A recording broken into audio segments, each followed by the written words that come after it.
From all the mistakes that Leann told Sheryl she had committed while performing the seance, one of them stood the most to Sheryl, and it was the fact that she pronounced the words in the book more than the time that it was requested, but also they were wrongly recited. Stay tuned in this video to know more. I got this little excerpt from the Mistress of the Abyss. Leann said, "Look, the thing with this is that it could be that somehow your test and rehearsal in the past could have provoked or could have awakened something you may not be aware of. These forces find a way to stick to your life in the smartest and most insidious ways possible.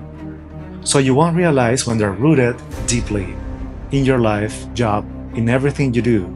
It can even affect your own pets." So Leann cited in this part that they might not be related exactly to a person, but they must be related to inhuman forces, or as she likes to call them, the unbodied. Spirits or entities looking for tormented souls, people who have tried suicide and not succeeded, or people who looked into witchcraft books and tried them without a proper recitation of spells. The more Leann talked to Sheryl, the more Sheryl realized how bad she was and how bad her situation has become. Now she has to provide answers to these entities. Now she has to comply to whatever they have in store for her. Leann needed more information in order to help Sheryl. She hasn't dealt yet with these entities.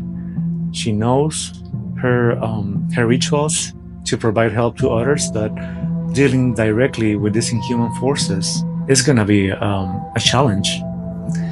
That's the reason why Leann requested Sheryl to relive the whole experience and retell the whole thing, just to skip any possible special details that can help really detach Sheryl from these forces and hopefully not drag Leann into the same hole. From all the details that Sheryl provided to Leann, one of them was quite important. Sheryl said, "I set everything up.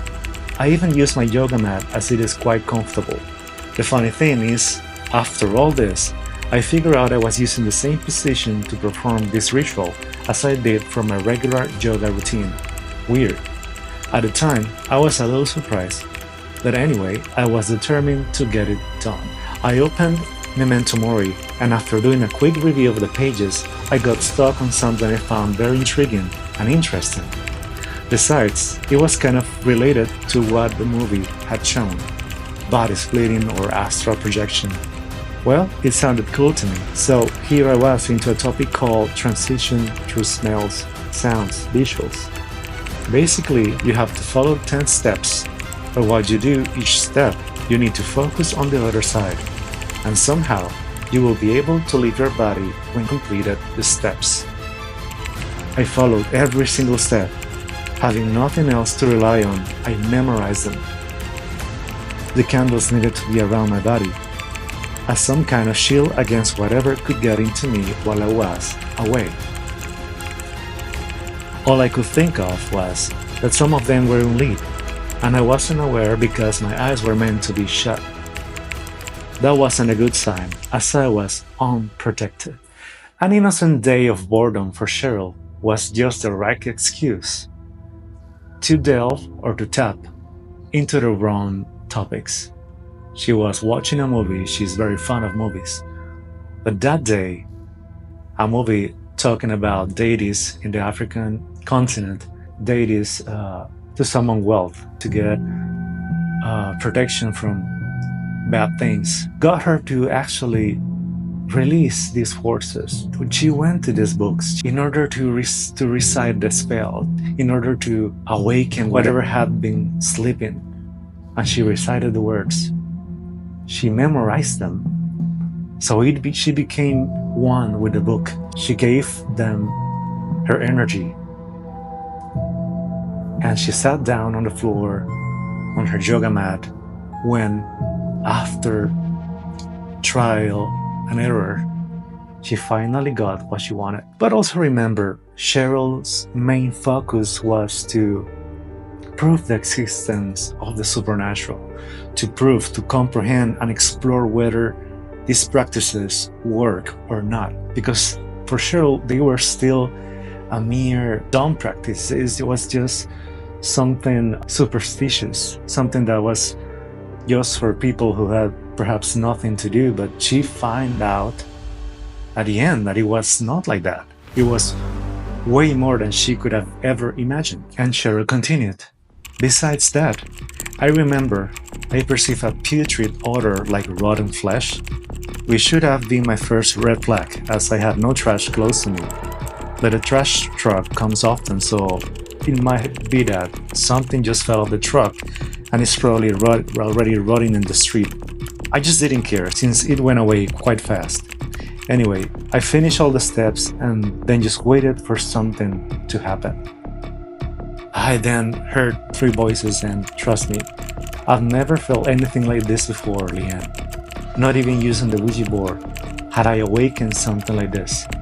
3 entities or demons. I remember their names: Arairot, Evothet, and Sodraran. I just got up, put out the candles, and took a shower. Then I went to bed with a lot in my mind to process. I was unable to have a proper sleep. So Sheryl basically didn't close the portal. She didn't, as I told you before, she didn't say a proper farewell or a proper goodbye. She just cut off the seance and let this dimension open to these entities. So she was attacked right away, or let's say more psychologically attacked. She was not disturbed during the night, but they were attaching themselves to her in that moment. So, any activity during the night? Leann asked. No, not at all, I said. I couldn't sleep, but at least I didn't see, feel, or hear anything strange after that. Although you could tell something had changed in the environment of the room. It was just so strange and unsettling. This is when one of the entities reached out to her directly. The day we had set up our dinner, I received a phone call, thinking it was you.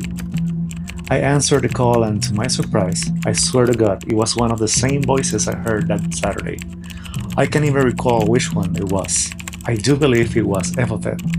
He said I needed to get someone to go into the underworld and collect stuff. To me, it sounded like a sacrifice. I had to find someone brave enough to go out there and do his will. So where am I going to find that person? Someone who dares to travel to hell to get those elements. My name is Pierre Gonzalez. Thank you for viewing my videos. Please remember to leave a comment, leave a like, share it with all your friends, share it with whoever you want to share it with, and see you on our next video. Bye bye.